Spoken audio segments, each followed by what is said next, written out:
Let's move over to West Ham. Obviously, they had a pretty brutal loss at home this weekend, and there's been a lot of rumor of takeover recently. What does Daniel Kretinsky's £3.6 billion takeover of the Royal Mail actually mean for West Ham? Now that's interesting.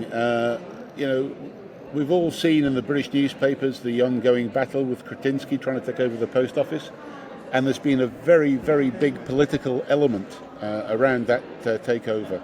As you can imagine, it's a big British institution and there's been a big political element. What intrigued me most of all was there was Baroness Karen Brady, who's Baroness Karen Brady, sorry, not Lord, Baroness Karen Brady, who's very heavily involved in obviously the politics of the country. And I wondered if there's any connection there between the two, and that just intrigued me as to what could possibly be there. There may be nothing, but I was wondering if there's any lobbying or anything else that she's been able to help him with. I don't think it means anything for West Ham. He's got more than enough resources to be able to do two. He's got more than enough resources to buy out West Ham and the other shareholders. What I'm surprised about is that hasn't happened already. So we'll see.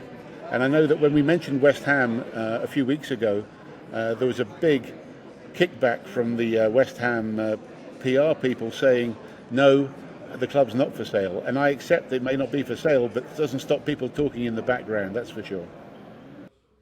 Yeah, and do you think any of that lack of takeover potentially happening comes from some of the results they're seeing on the pitch and kind of how the club has gone from, winning a European title 2 years ago to kind of bouncing mid to the lower end of the table? I think any major investor, particularly coming from the States, if they were, will be very worried about relegation. We all know that's a big, Dracula's cross situation for American investors, where relegation is an unknown quantity, and quite rightly. Now, I know that there was a group about maybe 3 or 4 years ago looking at West Ham, maybe 5 years ago, I think, when they were last close to relegation. They managed to survive and stayed up, but still, that's when the investor lost interest because they thought it was just too big a risk at that time. So if they drop further and they're in that sort of, that dangerous zone around Easter, then it'd be difficult for any investor to look at it because you should run the risk of going to the Championship. But if they can stay up, and there's, they had the Newcastle result, which was okay, but then they lost again to Arsenal.